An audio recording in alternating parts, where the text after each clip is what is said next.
요즘 우리는 구약성경 역대지 하를 읽고 있습니다.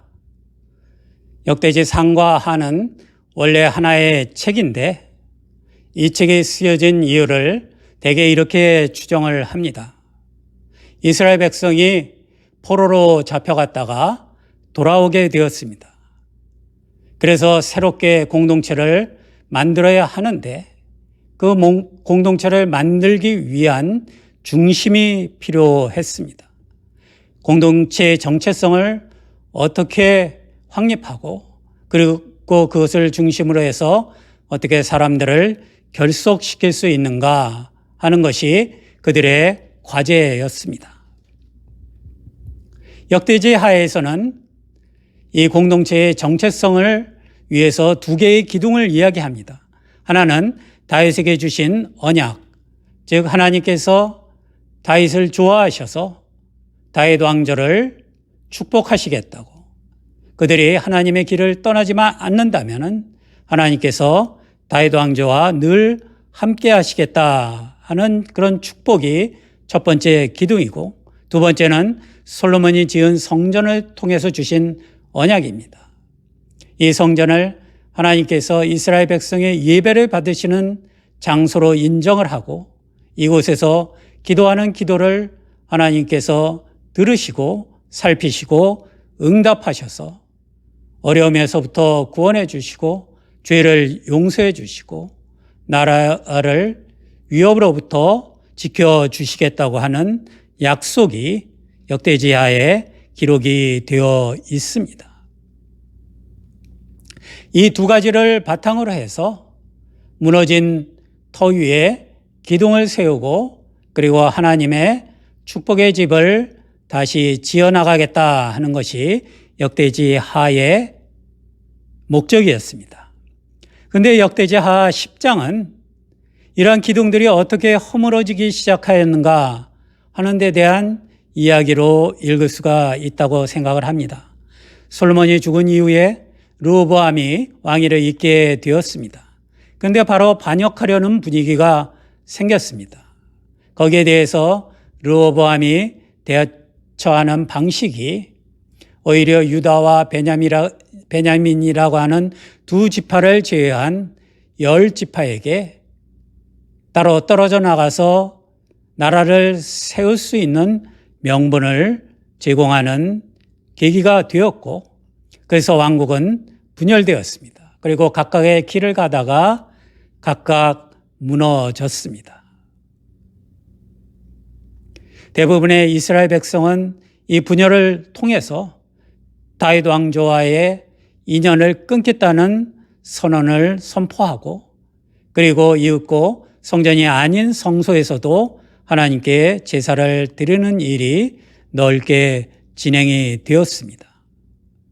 그러니까 결국은 하나님께서 이 이스라엘 백성을 언약의 백성으로 삼고 축복을 주신 그 축복의 두 기둥이, 공동체의 두 기둥이 무너지기 시작한 것, 그것이 오늘 읽은 역대지하 10장의 이야기라고 할 수가 있습니다. 역대지하에서는 왕국이 분열되고 이렇게 축복의 기둥이 무너지게 된 이유를 세 가지 정도 이야기를 합니다. 첫째는 솔로몬 왕이 부국 강병 정책을 지속하고 호화스러운 생활을 하느라고 백성들에게 너무 무거운 짐을 지었다는 것입니다. 역대지하 10장 4절에 백성들이 르호보암에게 이렇게 이야기를 합니다. 임금님의 아버지께서는 우리에게 무거운 멍에를 메우셨습니다. 이제 임금님께서는 임금님의 아버지께서 우리에게 메우신 중노동과 그가 우리에게 지으신 이 무거운 멍에를 가볍게 해 주십시오. 그러면 우리가 임금님을 섬기겠습니다. 백성들의 호소를 들으면 알 수 있는 것은 솔로몬의 영광과 솔로몬 시대의 나라의 부강함 이면에는 백성들의 원성이 가득한 그늘이 너무 깊게 드리워 있었다는 것입니다. 둘째는 이런 백성들의 원성을 대하는 르호보암의 태도가 잘못된 것입니다. 르호보암은 원로들에게 조언을 구했지만 그들의 충언은 무시하고 자기와 함께 성장한 젊은 또래 신하들의 말에 귀를 기울여서 강경하게 대응을 하였습니다. 10장 13절에 이렇게 이야기합니다. 왕은 원로들의 충고를 무시하고 백성에게 가혹하게 대답하였다 하고 이야기를 합니다. 그러니까 백성들의 마음은 르호보암과 다윗 왕조로부터 멀리 떠나버리게 되었습니다.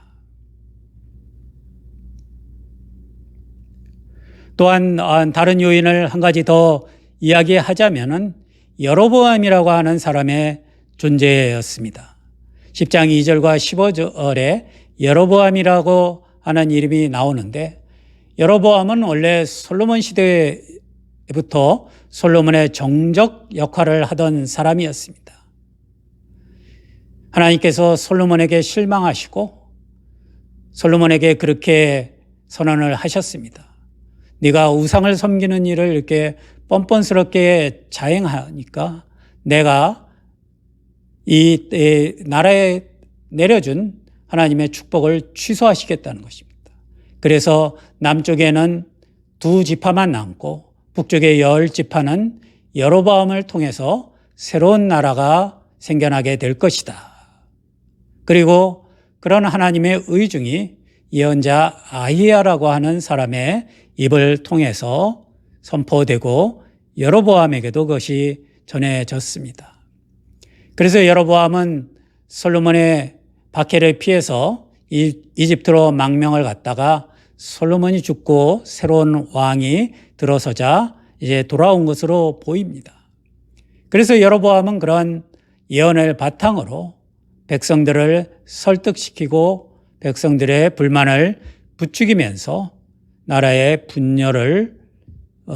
나라를 분열시키는 그런 계획을 진행시켰던 것입니다. 그래서 10장 15절에는 이렇게 이야기를 합니다. 왕이 저런 백성의 요구를 들어주지 않았으니 하나님께서 일이 그렇게 뒤틀리도록 시키셨던 것이다. 주님께서 이미 실로 사람 아히야를 시키셔서 느밧의 아들 여로보암이 하신 말씀을 이루시려는 것이었다. 아마 10장에서 논의하고 있는 이스라엘 나라의 분열에는 이런 3가지 요인이 작용을 했던 것 같습니다. 그런데 이 지점에서 한 가지 의문이 생기는 것이 있습니다. 열왕기상 11장에서 자세히 기록하고 또 역대지에서도 그것을 전제로 하고 이야기하고 있듯이 왕국 분열에 대한 예언이 이미 있었다면은 그런 왕국이 분열되고 그리고 하나님의 축복의 집을 자신들의 손으로 헐어버리는 이 일은 이미 누구도 피할 수 없는 일이 아니었겠는가 하는 것입니다. 그러나 원래 예언자들의 예언의 성격은 그런 것이 아닙니다. 예언자들의 예언을 통하여서 주어지는 하나님의 경고의 목적은 미래에 있을 일을 확정적으로 선포하는 것이 아닙니다. 예언은 만일 지금의 행태가 지속되고 살아가는 방법이 하나님의 마음에 들지 않는 것이 계속되고 하나님의 법을 떠나고 우상을 섬기는 일들이 계속된다면 이러한 현실이 지속된다면 어떤 결과를 맞게 될 것인가 하는 것을 알려주는 것이 주목적입니다. 죄를 지었다면 그에 상응하는 징벌이 주어질 것이고 하나님의 법을 떠나서 마음대로 삶의 길을 간다면 하나님의 축복은 취소될 수밖에 없다는 것을 알려주는 역할을 하는 것이 예언입니다. 그렇지만 예언은 그것 자체로서 확정된 것은 아닙니다. 예언에는 반드시 그렇다 하더라도 잘못된 길에서 돌이킬 것을 촉구하는 회개의 촉구가 있습니다. 회개하고 돌이킨다면 결과가 바뀔 수 있다는 것입니다. 하나님은 진심으로 회개하고 하나님의 길로 돌아선 사람들을 외면하시지 않기 때문입니다. 그러나 사실 대부분의 경우 그렇게 결과를 바꿀 만한 회개의 사건들이 많이 일어나지는 않았습니다. 하나님께서는 강제로 사람들을 회개시키는 일을 하지 않으셨기 때문입니다. 그 결과로 대부분의 경우 성경에서 보는 사건들에서 예언이 실제 현실이 되는 그런 전개를 우리가 보게 됩니다. 보통은 이 궤도를 바꿀 만한 변화가 일어나는 것이 쉽지 않은데 사실 그런 일이 전혀 없는 것은 아니었습니다. 우리가 요나서의 경우를 기억하고 있지 않습니까? 요나의 예언대로 니느웨 성에 있는 많은 사람들이 회개했을 때 요나의 선포와는 다르게 하나님께서 그들을 용서하시고 니느웨 성은 멸망으로 가는 길을 피할 수가 있었다고 합니다. 그 외에도 하나님께서 예언자를 통하여서 주신 말씀이지만은 하나님께 기도함으로써 병이 낫기도 하고 재난을 피할 수 있기도 하고 그리고 때로는 생명을 연장받은 일에 대한 이야기들이 성경에는 여러 경우 찾아볼 수가 있습니다. 그렇기 때문에 이렇게 이미 예언된 일이라 하더라도 만일 르호보암과 그 백성들이 자신의 길들을 잘 살피고 그리고 자기가 바꿀 수는 없지만은 전에부터 이어져 오던 잘못이 무엇인가를 고치고 그리고 하나님 길을 따라서 살겠다고 하는 결심들을 분명히 하고 백성들의 그늘을 돌볼 마음을 가졌다고 한다면은 그럼 분명히 그 예언의 결과가 바뀔 수도 있었다는 것을 성경은 그렇게 이야기를 합니다. 그냥 그대로 흘러가면은 이대로 두면은 이런 결과를 맞게 된다 하는 것이 예언의 성격입니다. 과연 그렇다면 르호보암이 하나님의 축복의 집을 허물지 않고 지키기 위해서 할 수 있었던 일은 무엇이었겠습니까? 르호보암의 문제는 그의 생각과 그의 경험과 그의 마음이 지극히 협소한 상태로 머물러 있었다는 것입니다. 르호보암은 팔레스틴에서 유례없이 강력한 나라의 왕이라는 도취감을 가지고 있었습니다. 다윗과 솔로몬이 강력하고 부강한 국가를 이루었습니다. 주변에 이스라엘과 경쟁할 만한 나라들이 없었습니다. 르호보암은 이렇게 강력한 왕국을 이어받았기 때문에 이 나라가 하루아침에 흔들릴 것이라고는 생각하지 못했습니다. 아마 그래서 하나님께 나아가서 그 뜻을 물어볼 생각도 하지 않았고 그런 예언이 있는지 없는지조차 관심도 기울이지 않았던 것으로 보입니다. 자기의 자리를 흔들 자가 없을 것이라고 하는 그런 자기 도취에 빠져 있었습니다. 하지만 그의 생각이 얼마나 좁았습니까? 그의 경험이 얼마나 한정되어 있습니까? 그가 가지고 있는 경험이 얼마나 편협한 것이었는지 우리는 압니다. 왕궁에서 태어나서 가장 강력한 나라의 왕자로서 왕위를 이어받고 그리고 승승장구하며 나갈 꿈에 부풀어 있던 르호보암에게 다른 것들을 돌아볼 그런 생각이 들지 않았던 것은 어쩌면은 당연한 일이었는지도 모르겠습니다. 솔로몬 시대에 영광과 사치를 누리면서 거기에 마음이 뺏겨서 왕국이 분열될 것이라는 예언에 귀를 기울이지도 않았고 백성들 사이에 쌓인 원망의 그늘이 얼마나 깊은지도 알지 못했습니다. 왕이기 때문에 자기에게 도전할 자도 없으며 마음대로 백성들을 다스릴 수 있다고 믿었습니다.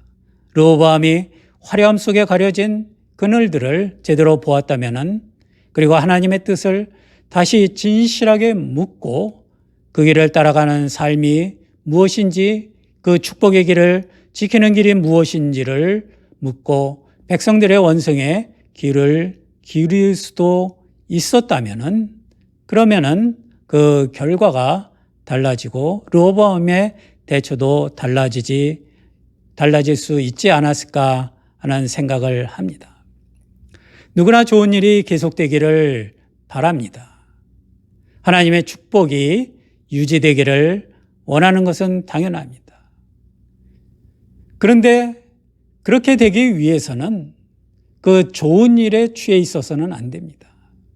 그 축복의 열매를 누리는데 빠져 있어서는 안 됩니다. 이 축복이 어디로부터 왔는가? 이 축복을 함께 이뤄나가는 사람들이 누구인가 하는 것에까지 마음이 넓혀져야 합니다. 그 가운데 가장 중요한 것은 이 축복의 원천이 되시는 하나님의 계획과 뜻이 어디에 있고, 그리고 하나님의 계획과 뜻이 반영된 예언이 그렇게 주어진 원인은 무엇인가 하는 것을 바로 살피는 것입니다. 하나님이 다윗을 좋아하셔서 다윗 왕조를 축복해 주셨지만 그 축복은 당연히 이어지는 것은 아닙니다. 우리에게 주어진 축복의 삶도 그렇습니다. 하나님의 길을 떠나지 않아야 하며 길에서 벗어났을 때 바로 돌이킬 수 있는 준비가 되어 있어야 합니다. 르호보암은 그가 자기의 삶에 도취되어서 왕국의 분열에 대한 예언을 알지도 못했거나 혹은 신경을 쓰지도 않았던 것으로 보입니다. 왕의 자리와 권력에 취해서 하나님의 대응이 어떤가 하는 것을 헤아리는 데 실패했습니다. 하나님의 축복 가운데 있는 사람들은 스스로 축복의 집을 헐어버리지 않기 위해서 하나님의 마음이 어디에 머물러 있는가? 하나님께서 나의 삶에 대해서 어떤 판단을 가지고 계신가? 하나님의 계획은 어디를 향하고 있는지를 늘 기도하며 살펴야 하는 것입니다.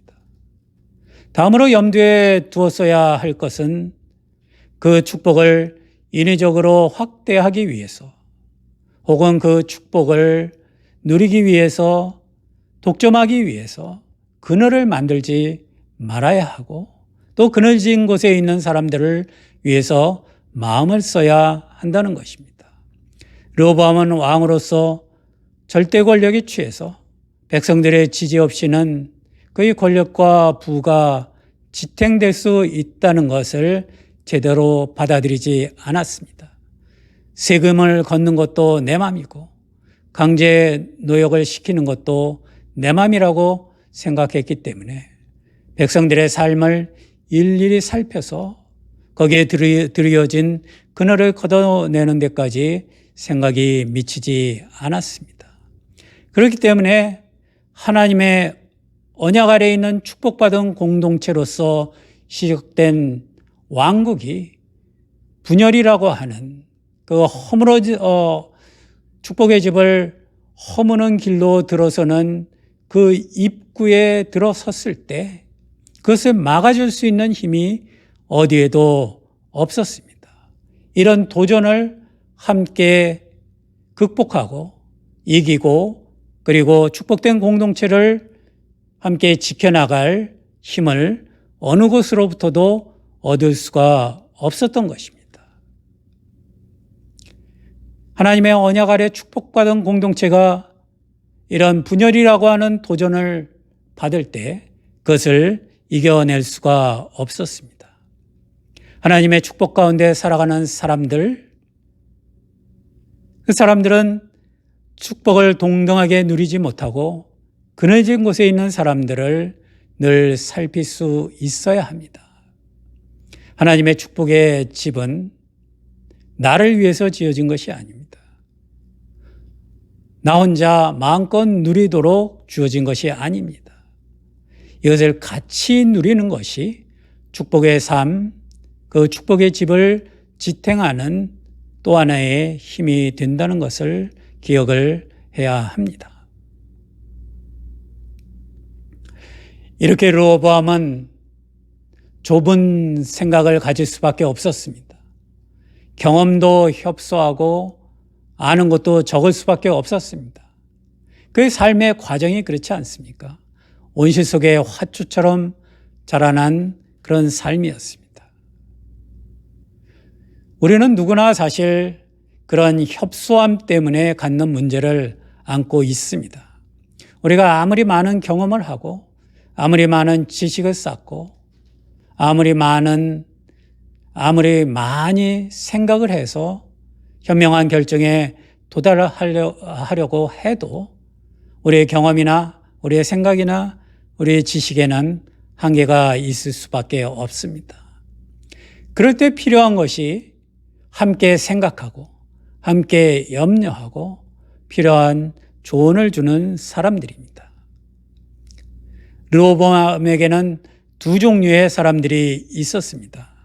하나는 원로 신하들이었고 다른 하나는 자기와 비슷한 환경 속에서 자라면서 비슷한 것들을 함께 누리고 그리고 그 열매에 취해서 살아간 아주 비슷한 경험을 가진 자기 또래의 신하들이 그 두 번째 부류입니다. 그런데 르호보암은 원로 신하들의 충고를 무시하고 자기 또래 젊은 신하들의 의견에 귀를 기울여서 백성들에게 가혹한 최후 통첩을 선언하였습니다. 그 내용을 보면은 그리고 그 표현을 보면은 지치고 분노한 백성들의 마음을 어루만져서 평화로운 결과를 가져올 수 있는 어떤 요소들도 찾아와 볼 수가 없음을 알게 됩니다. 르호보암이 스스로는 하나님의 계획이 반영되어 있는 예언도 알지 못했고 그리고 솔로몬 시대에 만들어졌던 백성들의 그늘도 이해하지 못했고 그렇다면 그것들을 알고 그것을 이해하고 있는 사람들의 지혜에 귀를 기울여야 했었습니다. 원로들은 단순히 나이가 많은 사람들을 가리키는 말은 아니었을 것입니다. 그들은 솔로몬 시대를 알고 있는 사람들이었습니다. 이 솔로몬 시대에 르호보암이 지금 닥치고 있는 나라의 분열이라고 하는 단초가 솔로몬 시대에 시작되었습니다. 하나님이 화를 내신 솔로몬의 잘못들이 열왕기상 11장에 기록되어 있고 여로보암과 남북 분열에 대한 예언 그리고 솔로몬 시대에 백성들이 가혹하고 무거운 부담을 지고 있었다는 것 그런 것들을 아는 사람들이었습니다. 다윗과 솔로몬 시대를 거쳐서 이루어진 하나님의 축복의 집이 분열로 무너지게 되었을 때 그 원인이 무엇인지 그 역사가 무엇인지 그 과정이 어떻게 됐는지 그리고 무엇을 고쳐야 하는지를 알고 이해하는 사람들이었습니다. 그래서 그들은 르호보암 왕에게 이렇게 충언을 하였습니다. 백성에게 너그럽게 대해 주시고 백성을 반기셔서 그들에게 좋은 말로 대답해 주시면 이 백성은 평생 임금님의 종이 될 것입니다. 이 분열이라고 하는 현실을 맞이하여서 이 분열의 위기를 함께 극복하고 그리고 왕의 편이 되어줄 사람들이 바로 이 사람들입니다. 다만 그들을 왕께서 잘 보살피고 너그럽게 대해 주시면 될 것입니다 하고 진단을 내놓았습니다.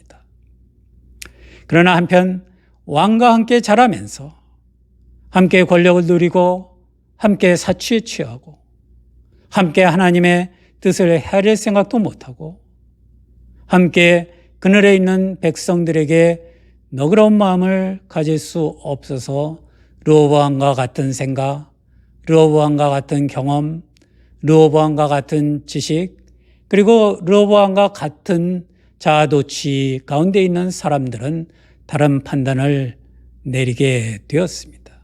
르호보암이 그 조언을 취한 것이 결정적인 계기가 되어버리고 말았습니다.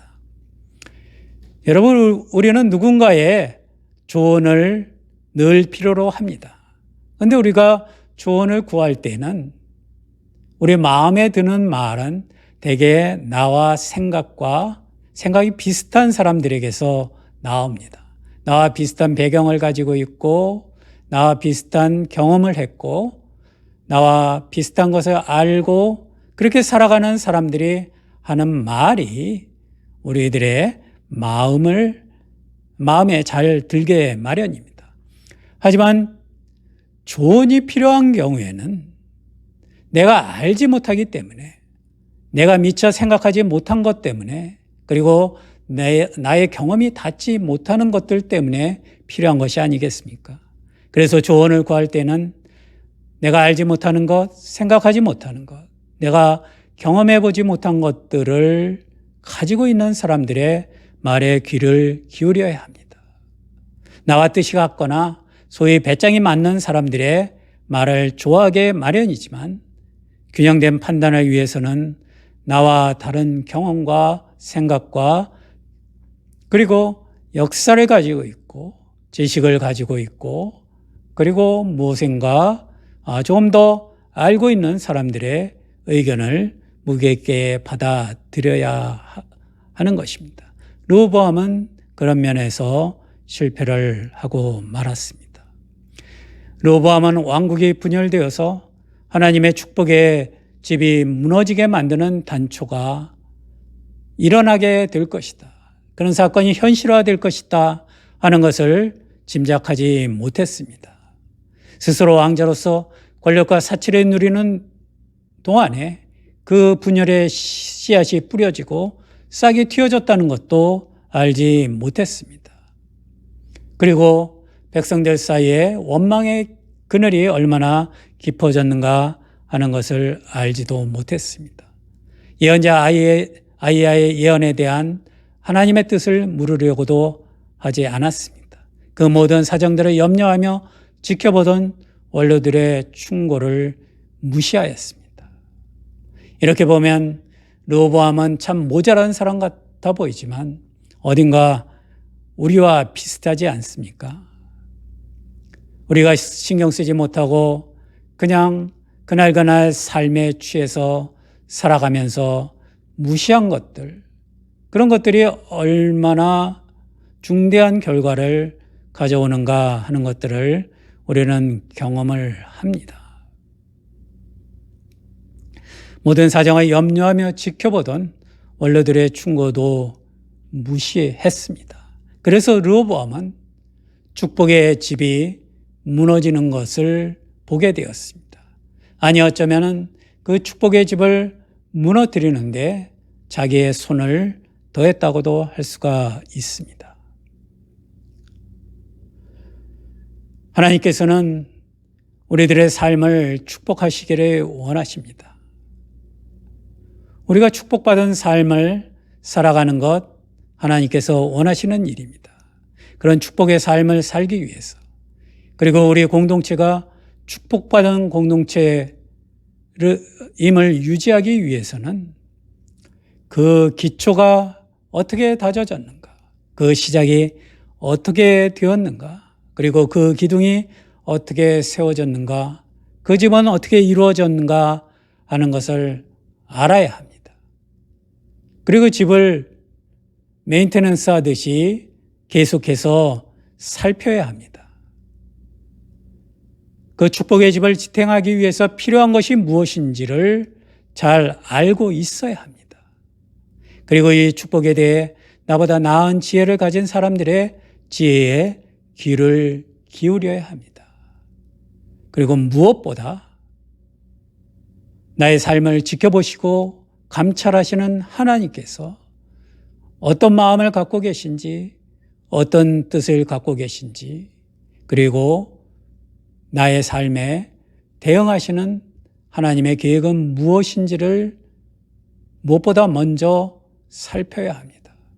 그리고 나의 축복받은 삶으로 인해서 생겨나는 그늘이 없는가 하는 것을 살펴야 합니다. 그것이 축복받은 집을, 축복받은 삶을 계속 유지하는 길이라는 것을 기억할 수 있기를 바랍니다. 기도하겠습니다. 하나님 감사합니다. 주님께서 주신 은혜에 따라서 우리가 오늘까지 왔습니다. 하루하루의 삶이 이제까지 살아온 삶과 우리의 가정과 우리의 공동체가 하나님의 축복으로 이루어졌습니다.